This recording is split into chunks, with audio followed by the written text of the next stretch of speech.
Hello students, तो आज हम स्टार्ट करने जा रहे हैं हमारा क्लास 9th का फर्स्ट चैप्टर का ये थर्ड वीडियो।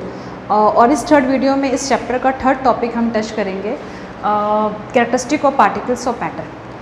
इसे समझने से पहले मैं आपको बता दूं, इस चैप्टर का जो पहला दो टॉपिक है that is matter and physical composition of matter, ये दोनों ही टॉपिक को आप प्लीज़ कवर करके आएँ। मैं उन लोगों के ये सजेस्ट कर रही हूँ जिन्होंने भी इससे पहले के दो टॉपिक को कवर नहीं किया, वो प्लीज़ पहले जाएँ, उस दो टॉपिक को कवर कर लें और तब इस थर्ड टॉपिक पर आएँ। क्योंकि फिर इस टॉपिक पे जो मैंने टॉपिक उठाया है, मतलब यहाँ जो मैंने टॉपिक उठाया है दैट इज़ द पार्टिकल्स का कैरेक्टरिस्टिक्स, तो सवाल ये आएगा कि फिर हम पार्टिकल्स पढ़ क्यों रहे हैं, बिकॉज चैप्टर का नाम तो मैटर है। तो पार्टिकल्स टर्म कहाँ से आया, और जब पार्टिकल्स टर्म आया है मैटर में, तो पार्टिकल्स का कैरेक्टरिस्टिक इतना इंपॉर्टेंट क्यों है, इससे जानने के लिए आपको प्रीवियस दो वीडियोज़ जो मैंने अपलोड किया है जिनमें मैंने इस बारे में बताया है कि जो मैटर्स होते हैं उनके फिजिकल कंपोजिशन क्या होते हैं, या मैटर पहले एक्चुअली होता क्या है, इंट्रोडक्शन पूरा इस चैप्टर का। तो प्लीज़ जाएँ पहले सिस्टमेटिक वे में उससे कवर कर लें, क्योंकि मैं बार बार इस बात को कहती हूँ और सबको कहती हूँ, बार बार कहती हूँ ये बातें कि जब भी आपको चैप्टर को क्लियर करना है तो सबसे पहले आपके ऊपर ये पहला एजेंडा ये होना चाहिए कि आपको चैप्टर में क्या क्या पढ़ना है, पहले उसकी मैपिंग करते हैं। द सेकेंड थिंग, आपको जो भी पढ़ना है आप उसके सारे टॉपिक्स को काफ़ी सिस्टमेटिक वे से क्लियर करते चलेंगे। डन। तो आज हम इस वीडियो में जो थर्ड टॉपिक उठा रहे हैं, जिससे पहले कि मैंने दो टॉपिक्स को पिछले वाले वीडियो में किया है, तो जिन्होंने भी नहीं देखा वो प्लीज़ जाएँ वहाँ पर दो टॉपिक क्लियर करें। तो आज जो हम यहाँ पे इस थर्ड टॉपिक उठा रहे हैं इस चैप्टर का, मैटर इन आवर सराउंडिंग का जो हमारा थर्ड टॉपिक है that is characteristic of particles of matter. यहाँ पर सबसे बड़ा टर्म आया है दैट इज़ पार्टिकल्स। पार्टिकल्स क्या है, इसे हमने प्रीवियस वीडियो में क्लियर किया है, पार्टिकल्स के बारे में बताया है। और आज पार्टिकल्स कितना इंपॉर्टेंट हो गया, क्यों हो गया, ये जानने के लिए characteristic of particles of matter clear करेंगे। कैरेक्टरिस्टिक ऑफ पार्टिकल्स में पार्टिकल्स क्यों इंपॉर्टेंट है, तो इसका इंपॉर्टेंस इसलिए है क्योंकि जितने भी मैटर्स होते हैं वो बने होते हैं वेरी स्मॉलेस्ट पार्टिकल्स का। इंपॉर्टेंस क्या है पार्टिकल्स को जानना, इसलिए इंपॉर्टेंट है पार्टिकल को जानना क्योंकि कहा जाता है, अगर पूरे, मैंने लास्ट टॉपिक में बताया है कि अगर आप पूरे मैटर में से अगर एक उसके स्मॉलेस्ट कंस्टिट्यूएंट पार्टिकल्स के बारे में जान जाएंगे तो आप इसका मतलब ओवरऑल मैटर के बारे में जान जाएंगे। तो दैट्स वाई हम पार्टिकल्स का कैरेक्टरिस्टिक पढ़ेंगे। यहाँ पर जो मेजर कैरेक्टरिस्टिक्स है जो आपके सिलेबस में है, वो मेजर कैरेक्टरिस्टिक है साइज़ ऑफ पार्टिकल्स, यानी मैटर के जो पार्टिकल्स होते हैं उनका साइज़ क्या होता है, किस रेंज का होता है, क्या वो इस रेंज का होता है कि हम उसे नेकेड आई से देखें, या फिर वो ऐसे रेंज का होता है जिससे हम नेकेड आई से नहीं देख पा सकते हैं, तो वो पढ़ना है साइज़ ऑफ पार्टिकल्स, उसके बारे में जानेंगे। The second point is, the second characteristic is space between the particles. अगर कोई मैटर है तो उनमें जो पार्टिकल्स हैं वो एक तो नहीं होते, नंबर ऑफ पार्टिकल्स होते हैं, जो कि हम पढ़ेंगे इस टॉपिक पर। तो नंबर ऑफ पार्टिकल्स जो होते हैं उनके बीच का स्पेस क्या होता है, क्या स्पेस होता भी है या नहीं होता है, और अगर होता है तो फिर क्या होता है, किस रेंज का होता है। Done. The third is the motion of particles, यानी जो भी मैटर होते हैं जो पार्टिकल्स के बने होते हैं, क्या उसके पार्टिकल्स चुपचाप साथ एक ही पोजीशन पे लोकेट करते हैं, या फिर वो पार्टिकल्स रैंडमली मोशन में होते हैं, और अगर मोशन में होते हैं तो कितना स्पीड मोशन उनका होता है, क्या बहुत स्लो मोशन होता है या बहुत फास्ट मोशन होता है, इनके बारे में जानेंगे। और वो कौन कौन से फैक्टर हैं जो पार्टिकल्स के मोशन को इन्फ्लुएंस कर सकते हैं। That okay.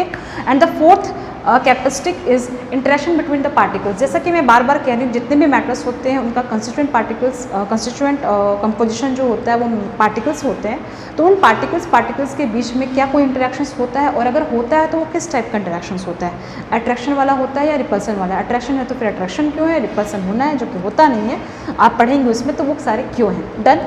तो इन चारों कैरेक्टरिस्टिक को पढ़ने के बाद इतनी तो गारंटी है कि आप मैटर के बारे में मोस्ट ऑफ द चीज़ें कवर कर चुके होंगे कि मैटर्स जो होते हैं वो बेसिकली अगर पार्टिकल्स के बने होते हैं तो it will be the particles, these are the particles which decide the characteristic of matter. यानी एज अ ह्यूज मैटर को ना पढ़कर हम उसके एक कंस्टिट्यूएंट पार्टिकल्स के बारे में अगर पढ़ लें तो हम कह सकते हैं कि हमने ओवरऑल मैटर की स्टडी कर ली।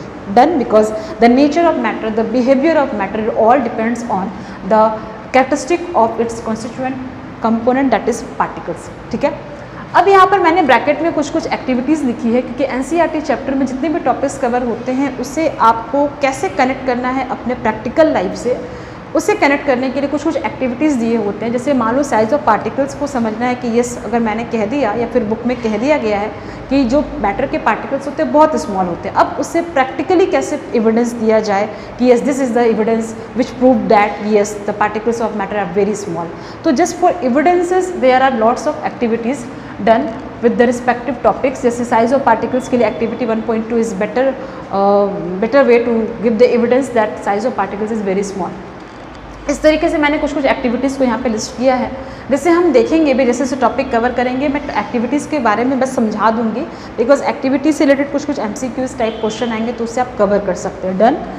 तो ये करने के बाद जब आप ये चारों कैरेक्टरिस्टिक कर लेंगे, उसके बेसिस पर पेज नंबर 3 NCERT में क्वेश्चन नंबर 1, 2, 3 एंड 4 है, जो इन चारों कैरेक्टरिस्टिक पे बेस्ड क्वेश्चंस हैं, जिससे आप जब ये चारों टॉपिक्स क्लियर कर लेंगे तो आप ही से वो क्वेश्चन बनेगा, मुझे बताने की बिल्कुल ज़रूरत नहीं पड़ेगी, आपसे ही बनेगा। बट फिर भी अगर आपसे कुछ डाउट्स रह जाए आपके पास तो आप बिल्कुल कमेंट सेक्शन में कमेंट करके अपने डाउट्स को पूछ सकते हैं। बट इतनी तो गारंटी है कि आप जब चारों प्रॉपर्टीज़ के बारे में बिल्कुल जेन्युइनली बहुत ही अच्छे तरीके से क्लियर कर लेंगे तो आपका ये प्रॉब्लम भी बन जाएगा। डन। तो आज हम स्टार्ट करते हैं इस वीडियो में हमारा first characteristic of particles, that is the size of particles. Okay, start करते हैं।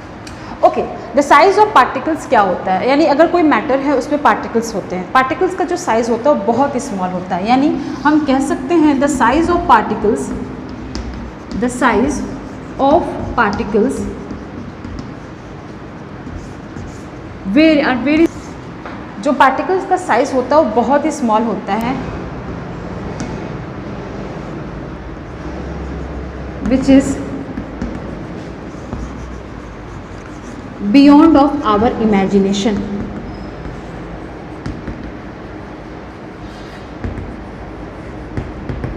ठीक है, क्या कह रहे हैं कि जो पार्टिकल्स का साइज होता है, जो पार्टिकल्स का साइज होता है, यस, जो पार्टिकल्स का साइज होता है वो बहुत ही छोटा होता है। हमने लास्ट टॉपिक में भी लास्ट वीडियो में भी ये टॉपिक कवर किया था कि जो पार्टिकल का साइज होता है, this particles are very tiny and that size of particles is so small that is this size are beyond of our imagination. ये जो साइज़ होता है वो हमारी इमेजिनेशन से बहुत परे होता है, मतलब इतना छोटा होता है। जैसे बिल्कुल आप अगर ये कहा जाए कि अगर कोई पूछे यूनिवर्स का साइज़ क्या होता है तो कोई नहीं बता सकता, इमेजिन भी नहीं कर सकता कि उसका कितना बिगर साइज़ होता है। तो यूनिवर्स के साइज़ में क्या फैक्टर आ रहा है कि वो इतना बिगर होता है कि वो इमेजिनेशन से बाहर है। ठीक उसी तरीके से पार्टिकल का साइज़ इतना स्मॉल है कि वो बियॉन्ड आवर इमेजिनेशन, हम इमेजिन भी नहीं कर सकते उसके साइज़ को, इतना छोटा होता है। That means this particle size are like tiny particles. Okay, तो ये फैक्टर है कि जो साइज़ होते हैं पार्टिकल्स के ये काफ़ी छोटे होते हैं। डन। अब सवाल ये है कि इसके ऊपर जो एक्टिविटी 1.2 है वो कैसे इस बात का एविडेंस देती है कि yes the size of particles is very small. तो अब हम एक्टिविटीज़ को देखते हैं, पहले आप इसको नोट कर लें। The size of particles are very small, is very small which is beyond of our imagination. Done. Activity 1.2 में ये बताया गया है, ध्यान दें, एक्टिविटी 1.2 में ये बताया गया है कि आपको करना क्या है। आप ये करेंगे कि आप किसी कंटेनर में, यानी ग्लास बीकर में, ट्रांसपेरेंट ग्लास बीकर होगा ये, इस कंटेनर में आपने करना क्या है, वाटर लेना है। डन। जब आप वाटर लेते हैं, एक सर्टेन अमाउंट का वाटर आप लेते हैं, तो फिर आप उसमें कुछ बाहर से ऐड करें। यहाँ पर एक्टिविटी 1.2 में यहाँ पर जो हम ऐड कर रहे हैं वो है पोटेशियम पर मैग्नेट। ये एक तरीके का कंपाउंड है, एक तरीके का केमिकल है, पाउडर फॉर्म में है, जिसे हम वाटर में ऐड करते हैं। यहाँ पर हमने जो अमाउंट ऐड किया है वो बहुत ही कम है।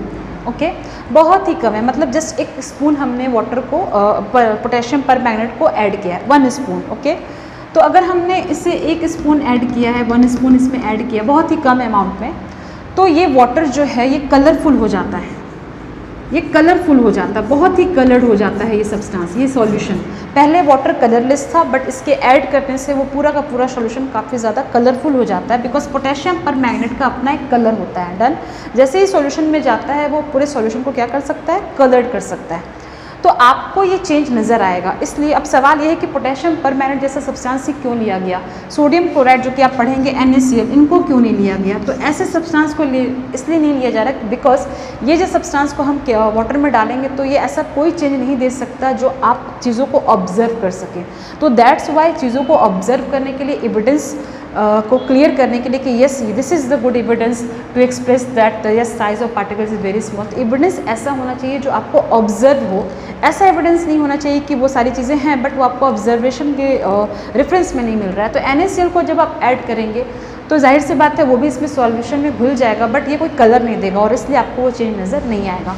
तो इस तरह का कंपाउंड ना यूज़ करके पोटेशियम पर मैग्नेट को ही इसलिए यूज़ किया गया। अगर क्वेश्चन अगर ऐसा आ जाए कि why potassium permanganate, why not NaCl to observe that this the particle size is very small, तो आप बस ऐसे ही आंसर देंगे because this substance has give certain colour to the solution. ये सॉल्यूशन को कुछ एक कलर प्रोवाइड करता है and that change can easily be observable. इस तरह का चेंज हम लोग देख सकते हैं। तो अब यहाँ पर अब करना क्या है, आपने पोटेशियम परमैंगनेट को बहुत ही कम अमाउंट में ऐड किया, सॉल्यूशन कलरफुल हो गया। अब आप करना क्या है, स्टेप बाय स्टेप आपको extra amount of water add करना है। यानी हर स्टेप में आपने करना क्या है, जो बाहर से ऐड करना है वाटर को।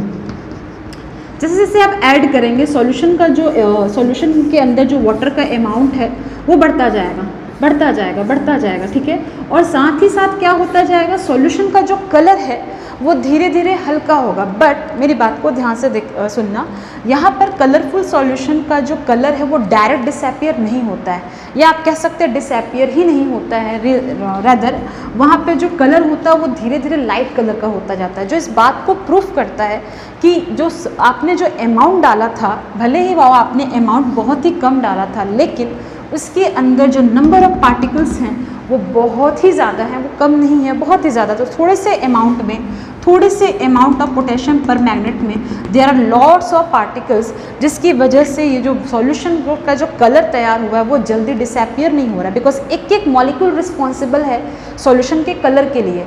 एक एक पार्टिकल्स पोटेशियम परमैंगनेट का, पोटेशियम परमैंगनेट का जो केमिकल फॉर्मूला होता है वो होता है KMnO4। तो ऐसे ऐसे लार्ज नंबर ऑफ मॉलिक्यूल्स हैं इस पाउडर्ड फॉर्म के सब्सटेंस में, एक एक मॉलिक्यूल रिस्पॉन्सिबल है कलर के लिए। इस यही वजह होती है कि आप कितना भी वाटर क्यों ना डाल दें, कलर धीरे धीरे लाइट होगा, बट बहुत स्लोली वो लाइट अपीयरेंस में जाएगा, लेकिन कलर डिसअपियर नहीं होगा। This evidence, this observation proves that the particles in the given amount is in large number and that particles is in very small size।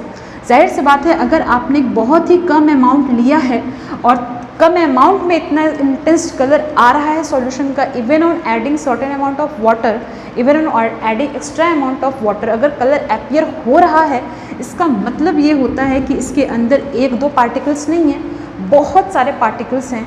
तो अगर बहुत ही कम स्पेस पे नंबर ऑफ पार्टिकल्स हैं तो ऐसा तभी पॉसिबल हो सकता है जब वो साइज़ में बहुत ही क्या हो, छोटे हों। क्या कहा मैंने, फिर से सुन लें, अगर सर्टेन अमाउंट में नंबर ऑफ पार्टिकल्स हैं, और नंबर ऑफ पार्टिकल्स के एविडेंसेस हम क्यों दे रहे हैं, बिकॉज इतने ज़्यादा पार्टिकल्स हैं कि कितना भी वाटर ऐड क्यों ना कर लें, सॉल्यूशन से कलर डिसअपियर नहीं हो रहा है, जो इस बात को प्रूफ कर रहा है there are not 1-2 particles, rather there are lots of particles, abundance of particles, जो इस बात का प्रूफ है कि अगर कम अमाउंट में लॉट्स ऑफ पार्टिकल्स अपीयर होते हैं, इसका मतलब ये होता है कि उसके अंदर जो पार्टिकल्स का जो साइज़ होता है वो बहुत ही छोटा होता है। डन। तो दिस एक्टिविटी 1.2 प्रूव्स दैट कि yes the particle size of any matter is highly small. और इसके प्रूफ के लिए हम लोगों ने क्या लिया, potassium permanganate. Why potassium permanganate like substance, why not other like substance, because potassium permanganate has certain intense colour in a mixture with water, और वो कलर जो होता है वो काफ़ी ईजिली ऑब्जर्व होता है, and that's why this evidence is very good evidence to proves that yes matter के पार्टिकल्स काफ़ी स्मॉल होते हैं। तो आपको एक्टिविटी 1.2 उम्मीद करती हूँ समझ में आ गया होगा। 2-3 पॉइंट्स यहाँ से निकल कर आता है, उससे आप कर ले क्लियर, बस डन। तो एक्टिविटी 1.2 को आप क्लियर कर लेंगे। साइज ऑफ पार्टिकल्स के बारे में एक्टिविटी 1.2 है। अब हम चलते हैं हमारे सेकंड प्रॉपर्टीज़ की में, स्टार्ट करते हैं। The second characteristic property is space between particles.